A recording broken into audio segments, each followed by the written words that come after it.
Who do you turn to when you want to check out a company you plan to do business with? Well, for tens of millions of people every year, it's the Better Business Bureau. You know the name. But what you've never heard until tonight is that the organization itself is under fire. How do companies earn the Better Business Bureau's coveted A rating or have their reputations tainted with an F? Chief investigative correspondent Brian Ross has uncovered troubling accusations. The Better Business Bureau is used to giving out D's and F's, but tonight it gets some bad grades of its own. On Hollywood's biggest nights, when the stars come out and everything has to be the very best, it's Wolfgang Puck who is chosen to prepare the big gala dinners. A celebrity in his own right, with restaurants across the country, and a regular on Good Morning America. Puck's brand and reputation are impeccable. Yet the Better Business Bureau has slammed parts of Puck's food empire with grades as low as an F, which Puck says is because he won't pay them to become a member. You know, if you become a member, you're sure to get an A. But if you don't pay, it's very difficult to get an A. And I don't know what we do wrong or right. We're in business for 28 years. The Better Business Bureau has been just as harsh with other well-known companies who have not paid to become members. An F for the five-star Ritz-Carlton Hotel in Boston, with only 2 complaints. 1 million customers served, 2 complaints, resulting in an F rating.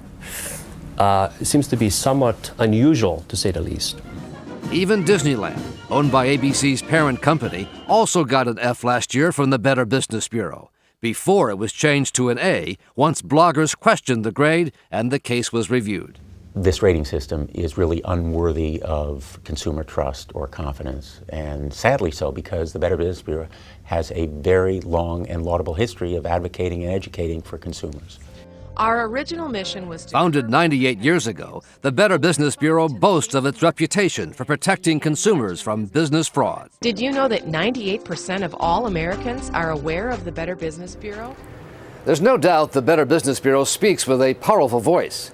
But now a 2020 investigation conducted with ABC stations across the country has found serious problems with its grading system, called a shakedown and a scam by business owners. Pay and get an A, or face the prospect of an F.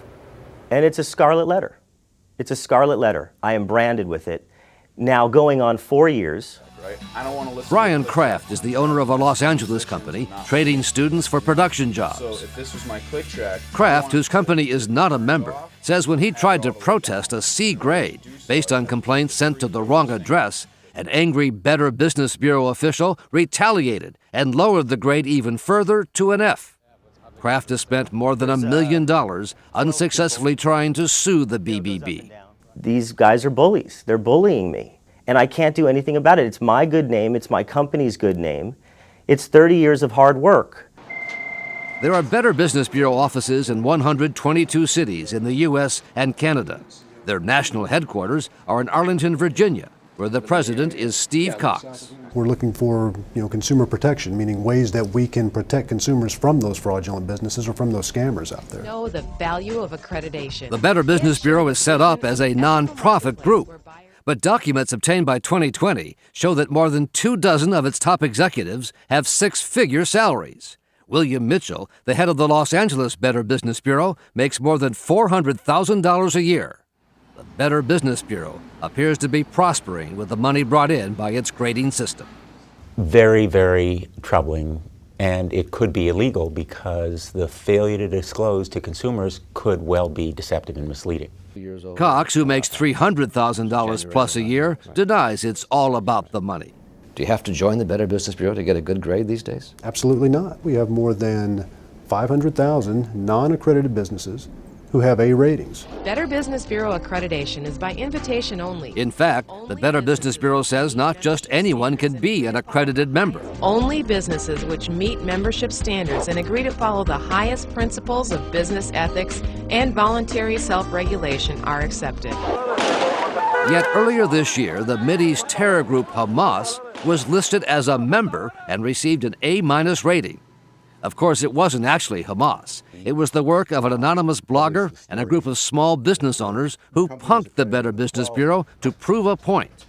Hamas was registered with a non-existent address in Santa Monica and its owner was listed as Bill Mitchell, the well-paid president of the Los Angeles Better Business Bureau. They ran the credit card. Within 12 hours, they were an approved accredited member. What did that cost to get Hamas an A-? This A- grade here was $425. How did Hamas become a BBB accredited business with an A grade? Well, plain and simple, we made a mistake.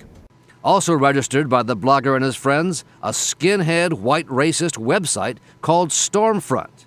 It received an A+ grade for $425. Its president listed as Arian Whiting. You can probably draw the conclusion from that they're more interested in the money than their credibility.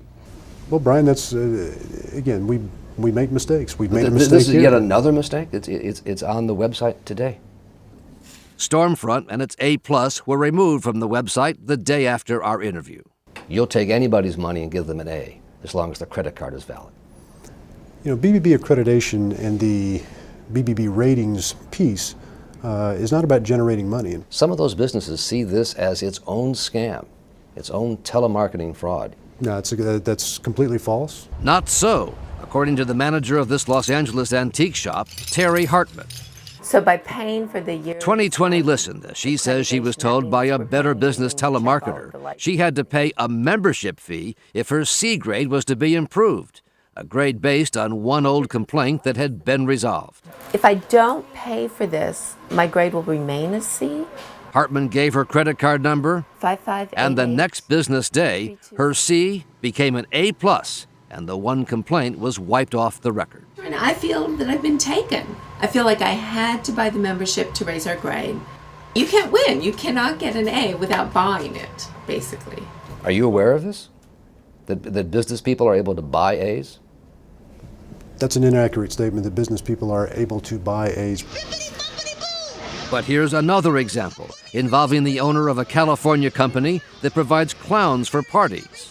We were there as Carmen Tellez says she was told by a Better Business Bureau telemarketer she had to buy a membership to get rid of a C- based on a 2-year-old complaint that had already been resolved. How long does that take to get a better grade? The very next day, after paying $395, her C- became an A+. If I'm paying for a grade, then how are the customer supposed to really trust the Better Business Bureau? I would say that is in violation of our sales policy. And you think these are just anomalies? Yes, I believe they are anomalies. Now, that's not to say that... Not indicative of a standard way of doing business? Of No. a fraudulent business practice? Of course not. No, the BBB is not operating fraudulently. 45 minutes into our interview, Cox took off his microphone after his publicist said time was up, that our allotted hour in the office had expired, even though we had more questions. We're not through here. No, we... It may be. So we weren't able to ask Cox about Wolfgang Puck and the many other reputable business people who say the Better Business Bureau grading system has now become little more than a shakedown racket. So you think if you'd given them money, you'd probably have an A? Where you have to join an organization to get a good grade, I think is wrong.